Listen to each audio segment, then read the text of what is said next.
Warzuqna al-ikhlasa fil niyyati wal qawli wal amal. Segala puji kita ucapkan kepada Allah Subhanahu wa ta'ala. Salawat dan salam mari sama-sama kita hadiahkan kepada Nabi kita, Nabi Agung Muhammad sallallahu alaihi wasallam. Insyaallah mudah-mudahan kita semuanya yang hadir di tempat yang mulia ini, mudah-mudahan kita akan senantiasa dikumpulkan oleh Allah dalam ketaatan, dan mudah-mudahan kita akan dikumpulkan kembali di dalam surganya Allah Subhanahu wa ta'ala bersama Nabi kita Muhammad sallallahu alaihi wasallam. Amin amin ya rabbal alamin. Kita akan lanjutkan kajian kita, namun sebelumnya seperti biasa mari sama-sama kita ikhlaskan niat kita kembali. Kita tata niat kita agar apa yang kita lakukan ini dapat diterima oleh Allah Subhanahu wa ta'ala. Amal ibadah kita akan bernilai pahala dari Allah Subhanahu wa ta'ala. Kemudian mari sama-sama kita bacakan surah Al-Fatihah. Kita hadiahkan kepada Nabi kita Muhammad sallallahu alaihi wasallam, kepada keluarga dan para sahabatnya, kepada guru-guru kita, kepada para alim ulama, khususnya kepada pengarang kitab yang kita baca ini, kitab Safinatun Najah yang dikarang oleh Al-Imam Asy-Syaikh Salim bin Abdullah ibn Sumair Al-Hadrami. Semoga Allah Subhanahu wa ta'ala melimpahkan rahmatnya yang luas kepada beliau, dan mudah-mudahan kita semua mendapat barokah darinya, kita mendapat manfaat ilmu dari kitab beliau yang kita kaji. Ala hadhihi niyyah wa ala kulli niyyatin salihah. Al-Fatihah. A'udzu billahi minasy syaithanir rajim. Bismillahirrahmanirrahim. Alhamdulillahi rabbil alamin. Ar-Rahmanir Rahim. Maliki yaumiddin. Iyyaka na'budu wa iyyaka nasta'in. Ihdinas siratal mustaqim.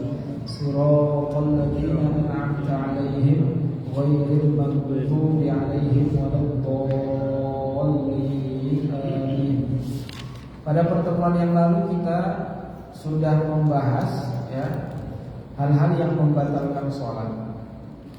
Kemarin kita sebutkan bahwa Imam Asy-Syaikh Salim bin Abdullah bin Sumair Al-Hadrami mengatakan tabtulu sholatu bi arba'a asyrata khaslah, bahwa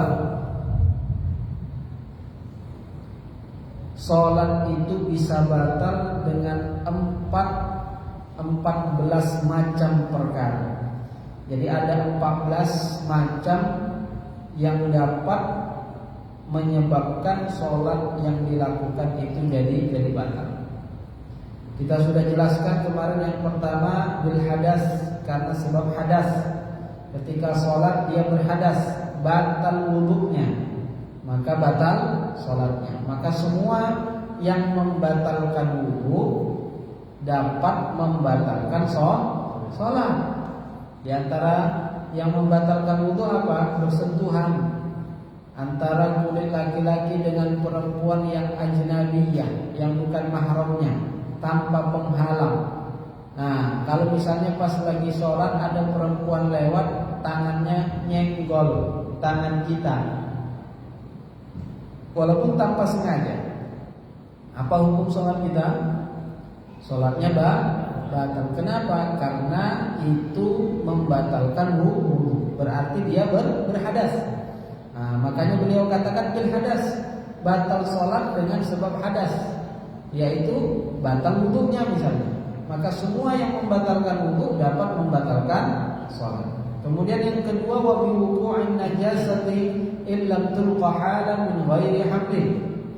Ini juga kita sudah jelaskan kemarin, ya. Yang kedua, jatuhnya najis. Ketika dia sholat, ada najis yang jatuh mengenai tubuhnya atau pakaiannya. Ketika lagi sholat ada kotoran cicak jatuh dari atas, kan kena ke badannya, kena ke pakaiannya, ya, maka batal sholatnya. Bisa tidak batal sholatnya, beliau katakan illam tulqa halan, Ya, berarti kalau dia bisa untuk menjatuhkan najis tersebut halan saat itu juga, maka sholatnya tidak batal. Tetapi beliau katakan min ghairi hamlin, tanpa hamil, ya, membuang najis itu, menjatuhkannya tanpa hamil, artinya tidak menggunakan tangan, bukan diangkat ini, dipegang, dibuang, bukan juga disentil juga. Nah, tidak menggunakan tangan. Terus gimana? Ya seperti dia menggerak-gerakkan tubuhnya sampai najis itu bisa jatuh. Nah, kalau udah digerak-gerakkan gak jatuh-jatuh juga, ya berarti sudah batal sholatnya. Kemudian kita juga sudah jelaskan ini yang ketiga, waktu syafil aurah, terbukanya aurat. Ketika lagi sholat auratnya terbuka, ketiup angin misalnya, ya, kelihatan auratnya. Dia pakai sarung, ya, pas lagi sholat ada angin, sarungnya kebuka. Apa hukum sholatnya?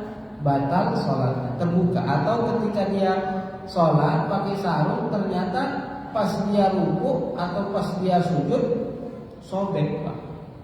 Sarungnya udah lapuk kan. Kalau sarung lama itu dia tadi ke mesin buru-buru, ya, mau pakai sarung yang ada dia pakai, dia nggak teliti lagi. Rupanya itu sarung lama yang udah lama dipakai sholat. Ketika dia ruku atau ketika dia sujud sobek, maka terlihat auratnya. Apa hukum sholatnya? Batal sholatnya. Bisa tidak batal? Gimana? Beliau katakan illam tustarhalah, artinya jika dia bisa menutup auratnya yang terbuka itu ketika sholat, halan seketika itu juga dengan segera, maka sholatnya tidak batal. Ketika lagi sholat ketiup angin, ya, kain sarungnya ini terbang, terlihat auratnya, tapi dia bisa tutup langsung, bisa dia tutup langsung, berarti sholatnya nggak batal. Tapi kalau ditutup masih juga terbang, masih juga kelihatan karena saking kencangnya angin itu, maka batal sholatnya. Kemudian wan nutqi bi harfain. Yang keempat juga sudah kita jelaskan pada pertemuan yang lalu. Wan nutqi bi harfain aw harfin mufhimin amdan. Berbicara dengan sengaja, berbicara dengan dua huruf atau satu huruf yang memberi pemahaman, satu huruf yang ada maknanya, satu huruf yang memiliki arti, paham orang dengan satu huruf itu, karena ada maknanya, ada pengertiannya. Nah, ini yang dapat membatalkan sholat. Kalau dia berbicara keluar huruf dari mulutnya, dia berbicara dan keluar huruf dari mulutnya, jika huruf yang keluar itu sampai 2 huruf, maka batal sholatnya, sekalipun 2 huruf ini tidak memiliki makna. Abd katanya. Abd apa maknanya? Gak ada maknanya abd. Tapi abd itu sudah berapa huruf? Sudah 2 huruf. Abd sudah dua huruf. Tidak ada maknanya, tetap dia membatalkan sholat. Karena sudah dua huruf. Kalau 1 huruf bagaimana? 1 huruf dapat membatalkan sholat dengan catatan memberi makna. Ada maknanya. Dalam bahasa Arab ada. Seperti orang mengatakan qi. Huruf qaf kasrah itu kan 1 huruf cuma qi. Qi ini ada maknanya dalam bahasa Arab. Maknanya apa? Jagalah. Qi. Jagalah. Nah, perintah untuk menjaga. Ini sekalipun dia 1 huruf, karena dia memiliki makna, maka dia dapat membatalkan sholat. Tapi kalau 1 huruf gak ada maknanya, ba katanya, gak ada maknanya, ta gak ada maknanya, ja gak ada makna, Ini jika tidak ada maknanya satu huruf dia ucapkan, maka tidak membatalkan sholat. Jelas ini Pak ya? Nah, sampai sini kemarin pembahasan kita.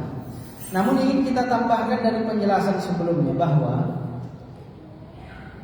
jika dia ketika sholat tidak berkata-kata, hanya memberi isyarat misalnya, maka ini tidak membatalkan sholat. Ngasih isyarat pakai tangannya misalnya, ini batal nggak sholatnya? Nggak batal sholat. Ya, ditanya mau makan apa? Mau bakso nggak? Dia lagi sholat, ditanya Pak, mau makan bakso nggak? Gimana dia mau jawab? Mau, berarti batal sholatnya. Biar nggak batal sholatnya gimana? Ya jangan jawab pakai ucapan. Bisa pakai isyarat, misalnya dianggukkan kepalanya. Enggak mau, misalnya dia pakai tangannya. Enggak. Nah, ini tidak membatalkan sholat. Ada hadisnya enggak? Ada hadisnya. Dalam kitab Sahih Al-Bukhari diriwayatkan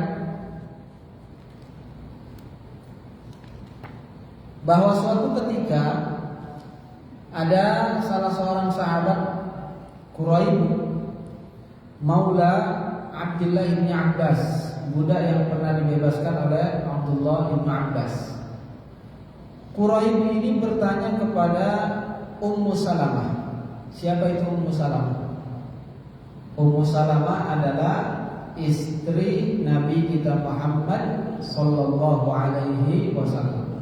Salah satu istri Nabi kita Muhammad, Ummu Salamah. Ummu Salamah itu sebutannya, panggilannya. Namanya siapa? Namanya adalah Hindun. Ya, nama Ummu Salamah, nama aslinya adalah Hindun, panggilannya Ummu Salamah. Quraib bertanya kepada Ummu Salamah, "Anil raka'ataini ba'dal 'ashri," tentang sholat sunnah 2 rakaat setelah sholat asar. Dia bertanya, melakukan sholat sunnah 2 rakaat habis sholat asar boleh enggak? Gitu kan? Dia bertanya kepada istri Nabi kita Muhammad, yaitu Ummu Salamah. Faqalat Ummu Salamah, maka Ummu Salamah kemudian berkata, "Sami'tu Nabiyya sallallahu alaihi wasallam yanha anhuma." Aku pernah mendengar Rasulullah sallallahu alaihi wasallam melarang sholat sunnah 2 rakaat habis asar. Makanya nggak ada ba'diyah asar Pak. Kan? Ba'diyah zuhur ada, ba'diyah asar nggak ada ba'diyah asar. Kenapa?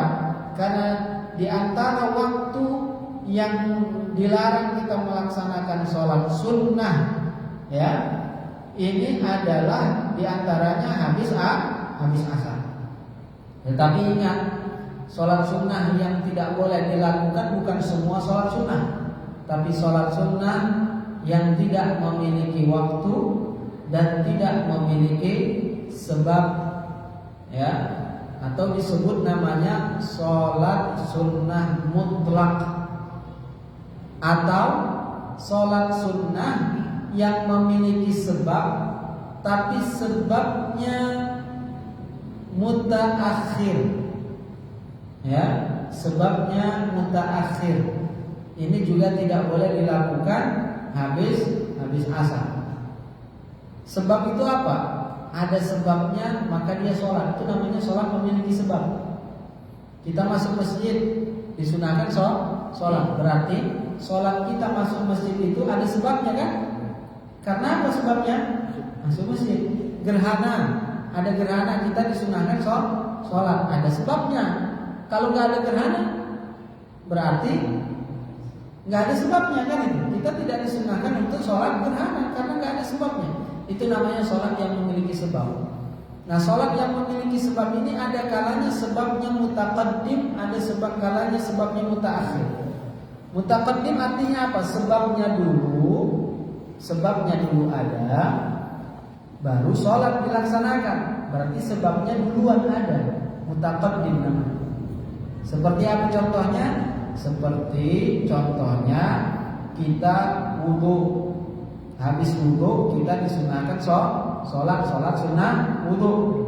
Itu sholat dulu apa wudu dulu, Pak? Wudu dulu kan? Berarti sebabnya duluan, yaitu wudu. Namanya sebabnya duluan.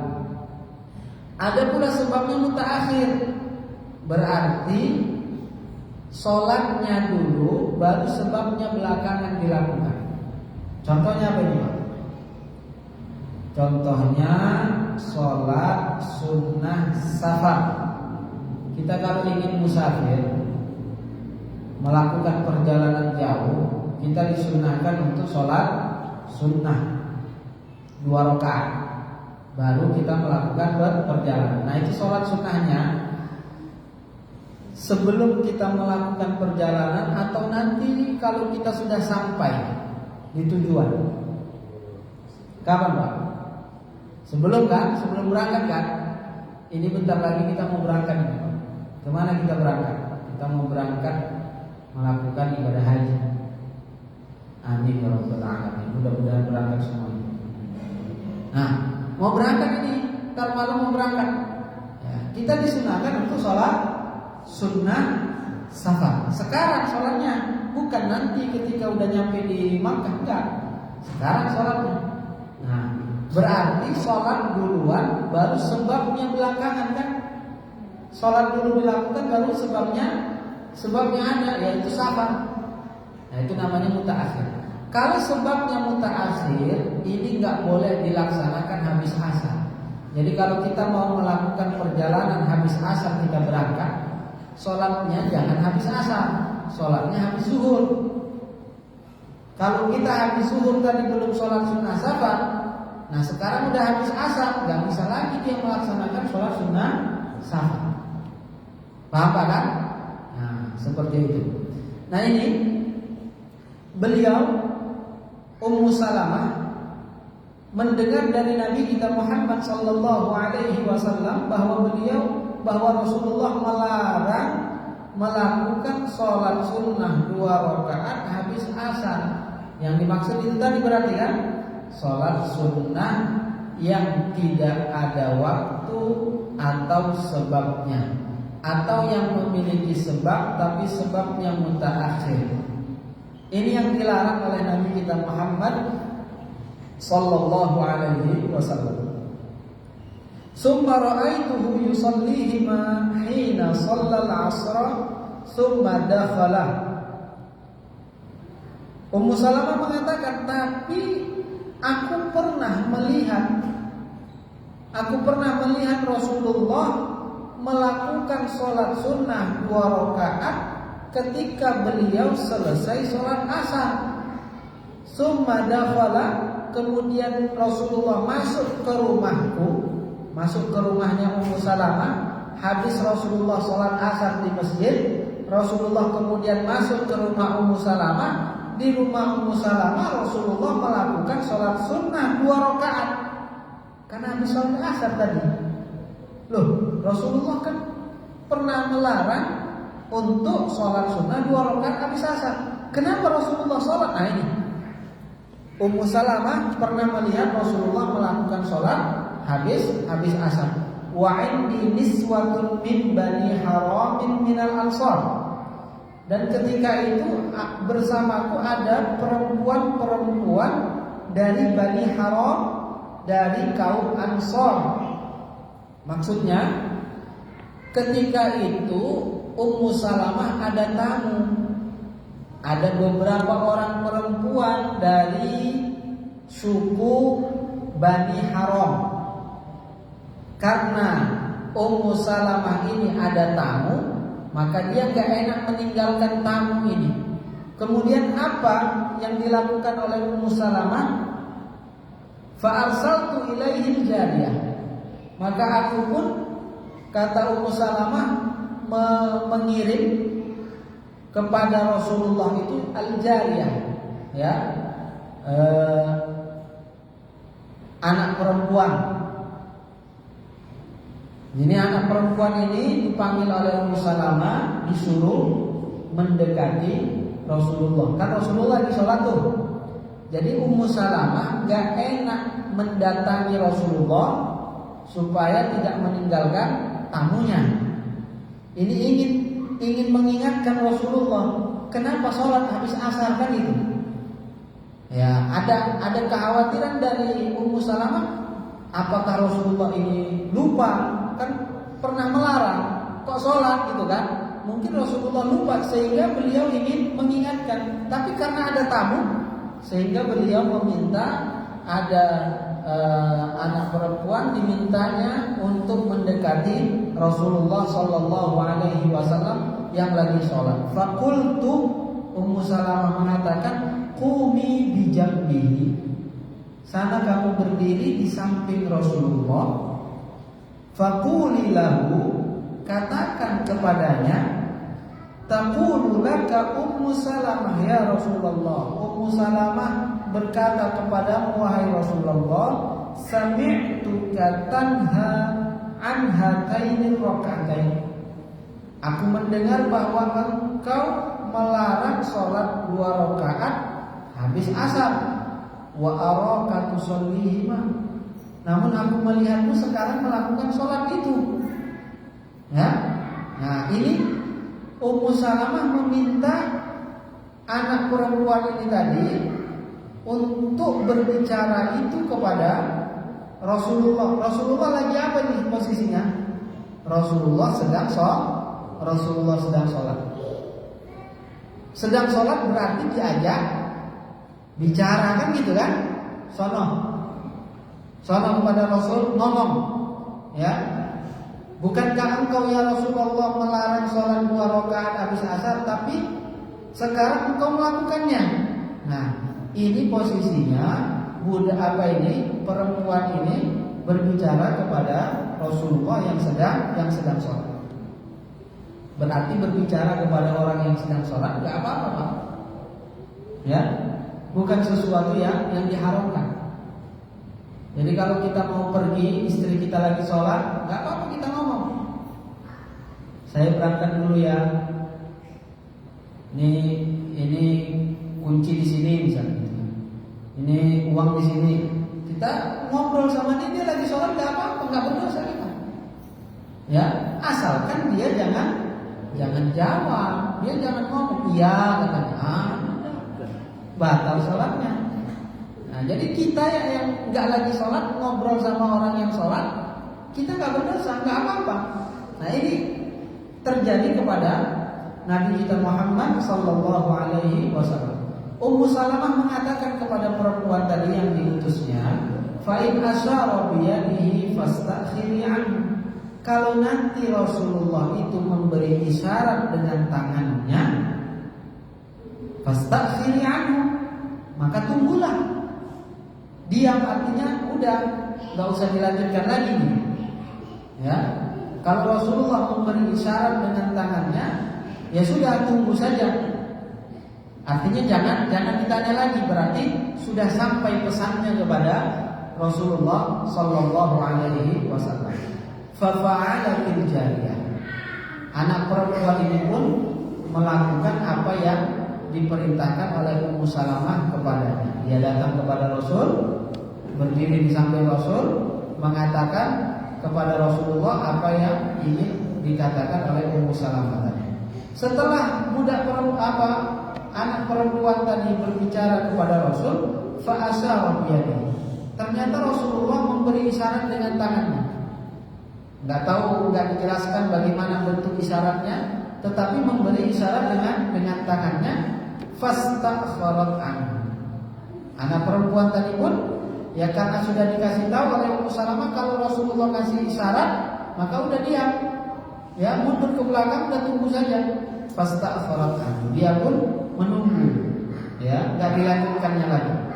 Falamman sharafa, ketika Rasulullah selesai sholat, berarti Rasulullah terus melanjutkan sholatnya.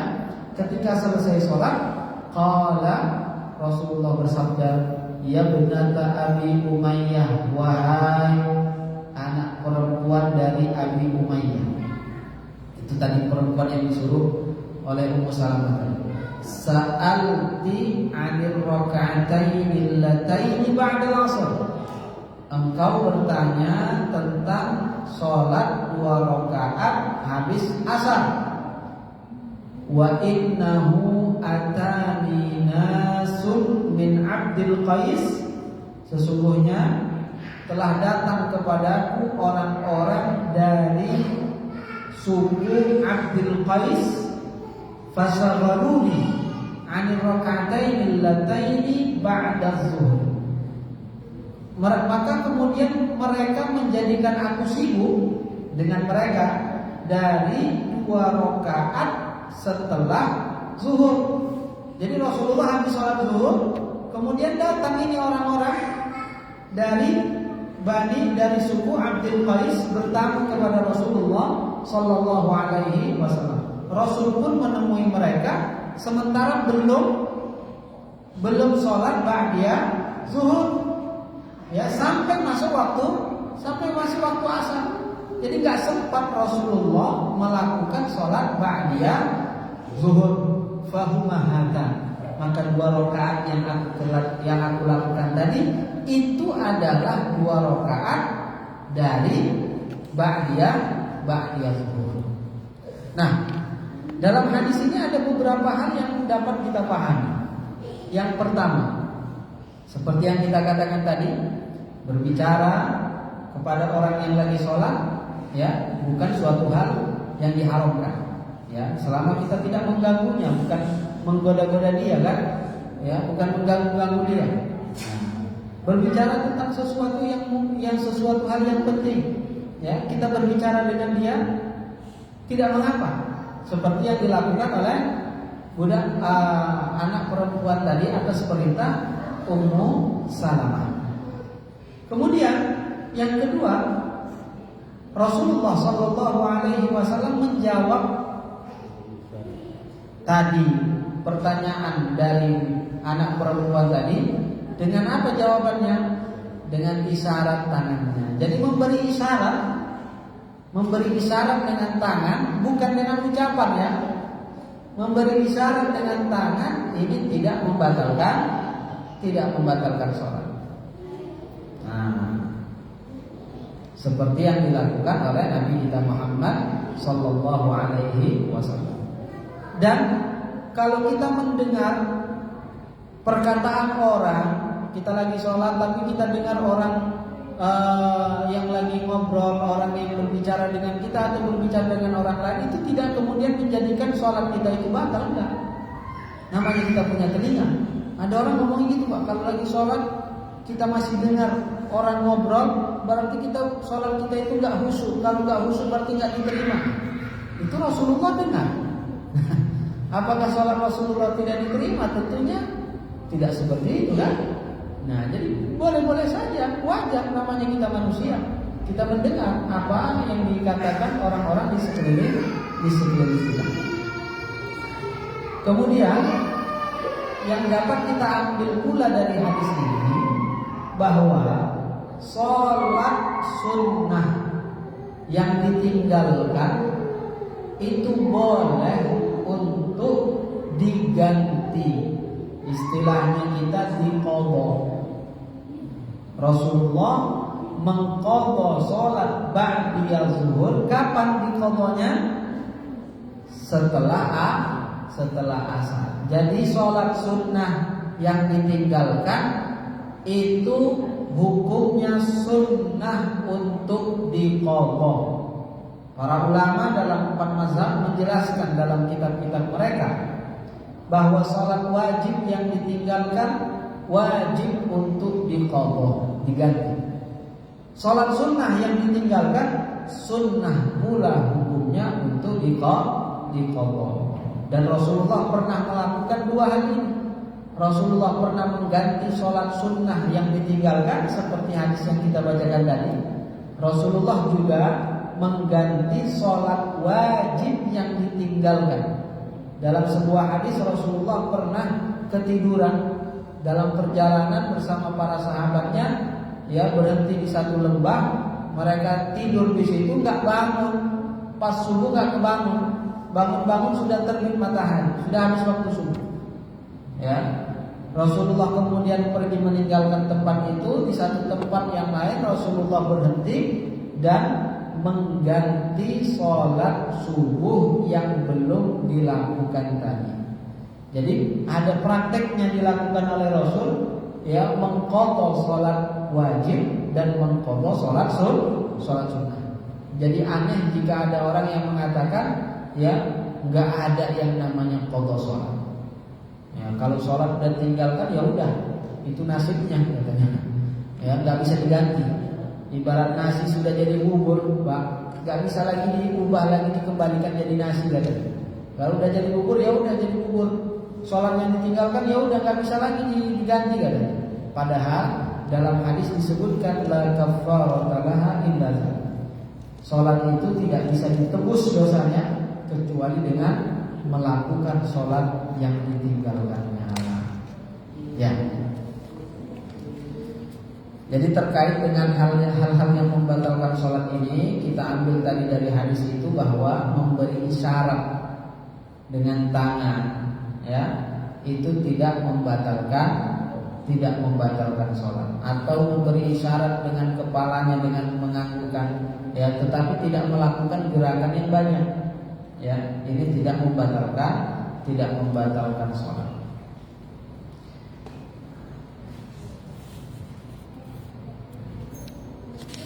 Ada yang ditanyakan ini, Pak? Ya, kita lanjut. Kemudian yang membatalkan sholat berikutnya wabil muftiri amdan.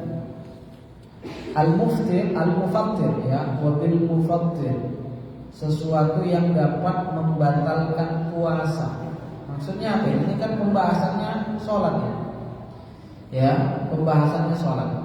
Beliau mengatakan bahwa sesuatu yang dapat membatalkan puasa itu dapat membatalkan sholat.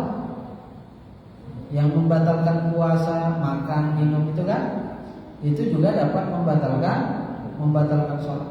Memasukkan benda ke dalam rongga melalui rongga yang terbuka, melalui mulut, melalui hidung, ya, telinga, kemudian kubul atau dubur, ini dapat membatalkan puasa. Dan kalau orang lagi sholat melakukan itu juga dapat membatalkan sholat.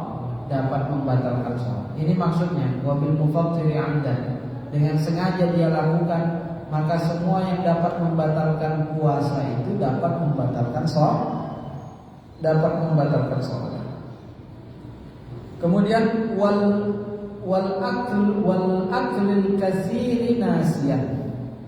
Yang keenam yang membatalkan sholat itu adalah makan yang banyak nasiyan dalam keadaan lupa.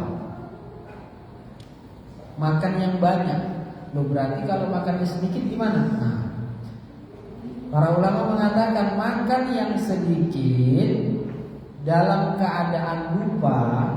Lupa maksudnya apa? Lupa kalau dia lagi sholat. Ini makan, begitu juga dengan minum sama ini. Ya, dalam keadaan lupa. Lupa maksudnya apa? Lupa kalau dia sedang sholat. Ini lagi sholat nih, tapi tiba-tiba dia lupa kalau dia lagi sholat.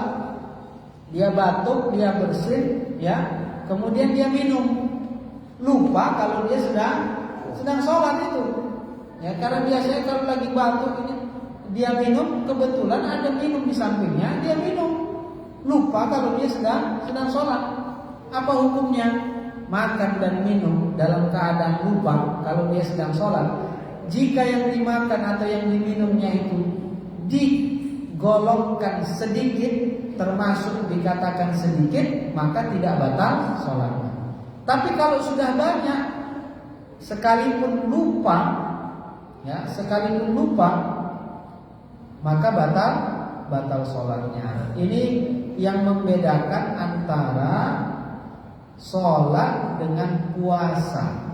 Kalau puasa makan dalam keadaan lupa, sekalipun banyak, itu tidak membatalkan puasa. Makan habis 2 piring, Pak, ya. Habis itu ngopi lagi, ngerokok lagi, ya. Udah semuanya itu dilakukannya, baru ingat dia sedang puasa. Nah, batal nggak puasanya, Pak? Nggak batal puasanya. Tapi kalau sholat, makan, ya, atau minum dalam keadaan lupa, kalau sudah banyak maka batal puasanya. Kalau sedikit maka tidak batal puasa. Tidak batal sholat, ya. Selanjutnya wasalasi harakatin mutawaliyatin walau sahwan.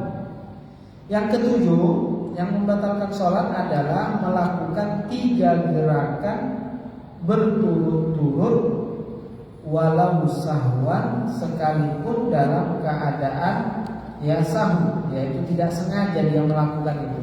Tetapi gerakannya dia sudah lakukan secara berturut-turut 3 kali berturut-turut. Seperti contohnya apa? Melangkah 3 langkah berturut-turut, ini dapat membatalkan sholat, ya. Sebagian pendapat mengatakan bahwa gerakan yang membatalkan sholat itu adalah gerakan yang dianggap banyak. Banyak itu bagaimana? Bukan bisa lebih dari 3 gerakan. Banyaknya itu bagaimana? Banyaknya itu para ulama, sebagian ulama mengatakan adalah gerakan yang dapat menghabiskan waktu yang cukup untuk melakukan 1 rakaat. Kita kalau sholat melakukan 1 rakaat, kira-kira dari segi waktu habis berapa lama? 1 menit ada, ya. Kita perkirakan saja, kita sebagai contoh saja, sholat 1 rakaat itu kita butuh waktu 1 menit. Maka kalau dia melakukan gerakan yang banyak yang membatalkan sholat itu adalah gerakan yang dapat menghabiskan waktu 1 menit. Dia melakukan gerakan berturut-turut selama 1 menit, maka batal sholat. Tapi kalau nggak sampai 1 menit, hanya beberapa detik saja, walaupun gerakannya lebih dari 3, dia melangkah 10 langkah, ya. Tapi 10 langkah itu cuma 10 detik, karena 1 langkahnya 1 detik, ya. Maka ini tidak membatalkan sholat menurut sebagian pendapat dari para ulama. Namun pendapat yang disebutkan dalam kitab ini, 3 gerakan itu sudah bisa membatalkan sholat. Jadi kalau lagi sholat, kalau mau melangkah misalnya, mau buka pintu, boleh nggak? Boleh saja. Tapi supaya nggak batal sholatnya gimana? Melangkahnya jangan berturut-turut. 2 langkah berhenti. Nanti udah agak lama, melangkah lagi 2 langkah berhenti. Nanti udah agak lama, nanti melangkah lagi 2 langkah berhenti. Nah, kalau begitu kan tidak 3 kali berturut-turut, maka dia tidak membatalkan sholat. Jelas ini, Pak?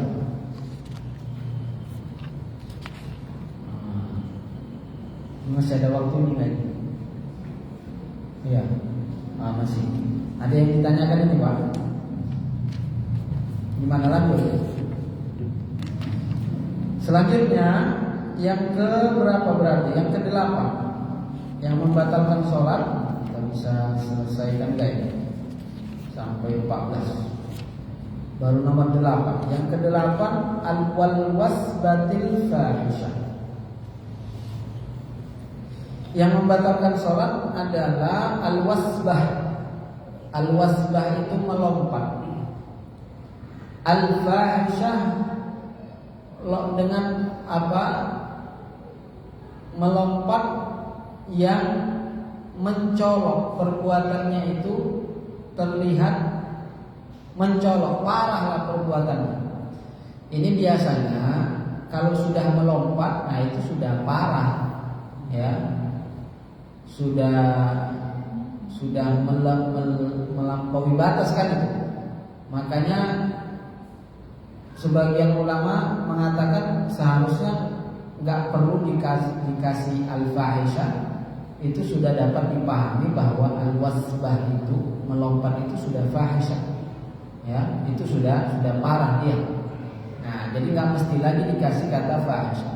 Tapi kalau dia mengatakan harokah, gerakan yang fahisyah, nah itu bisa.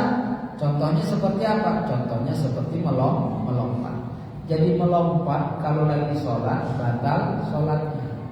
Tapi kalau hanya sekedar ngangkat kaki, sholatnya tidak batal.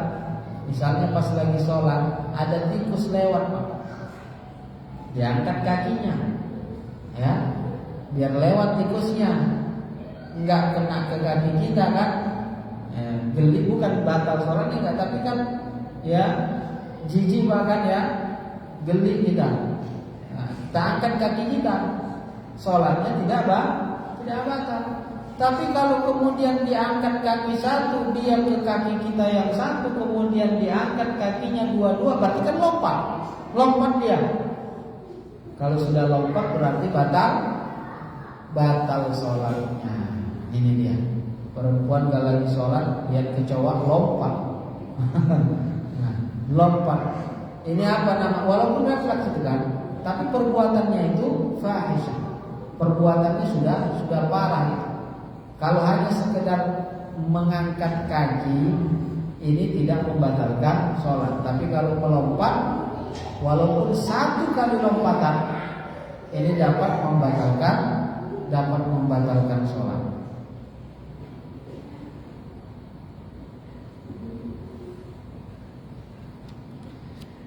Wadharbatil mufritah.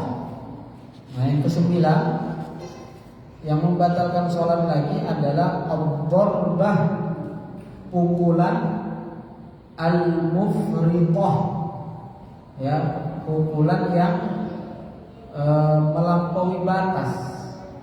Jadi pukulan yang keras. Dia lagi sholat, dipukulnya meja, ada meja di sampingnya, Pak, dipukul, keras dia pukul. Ya, ini beliau katakan ini juga termasuk membatalkan sholat, karena itu melampaui batas. Kalau hanya sekedar misalnya, ini tidak membatalkan sholat. Lagi sholat dia ada anaknya berisik ribut, ya, ada meja di sampingnya, dia kasih isyarat biar mereka diam, gitu kan? Ini tidak membatalkan sholat. Tapi digini-giniin anaknya nggak dengar juga, masih tetap ribut. Akhirnya, dipukulnya keras. Nah, ini baru apa kata beliau? Batal sholatnya. Pukulan yang keras, ya, melampaui batas sudah. Baik. Nah, ini sudah masuk waktu isya. Ada yang ditanyakan? Silakan.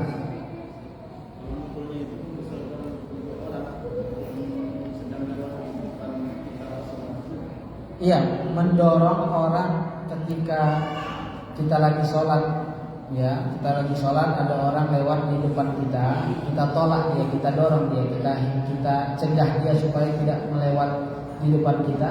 Ini juga tidak membatalkan sholat, karena juga bukan perbuatan yang melampaui batas, ya. Namun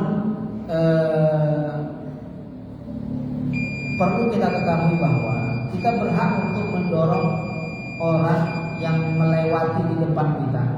Kalau kita sudah kasih tanda, sudah kita kasih satir, sudah kita kasih pembatas, sudah kita kasih tanda, orang tetap lewat. Nah, di situ baru kita halangi. Kalau tetap lewat juga, di situ dalam hadis disebutkan boleh untuk kita tolak dia sampai jatuh misalnya dia, kan itu kan? Nah, ini udah kita halangin, dia tetap juga mau lewat. Nah, kita tolak dia sampai dia jatuh, nggak apa-apa. Tapi kalau kita sudah kasih tanda, sudah kita kasih pembatas. Nah kalau sholatnya sembarangan, nggak di tengah-tengah dia sholat, ya, nggak ada pembatasnya. Ini orang siapa tahu dia lagi sholat, apalagi sedang berdiri, kan nggak tahu orang. Atau sholat di tengah-tengah dia, nggak ada pembatasnya, nggak ada tanda. Orang lewat di depan dia, ya dia nggak ada hanya untuk menolak orang tersebut karena salah dia. Kenapa tidak kasih pembatas? Nah, kalau kita nggak mau sholat kita dilewati oleh orang, sholatlah kita kasih tanda biar orang tahu. Kalau kita ini sedang sholat. Nah, jelas ya. Baik, kita cukupkan dulu sampai di sini. Insyaallah akan kita lanjutkan kembali pada pertemuan berikutnya. Mari kita tutup seperti biasa. Kita tutup dengan mengucapkan tahlil dan salawat kepada Nabi.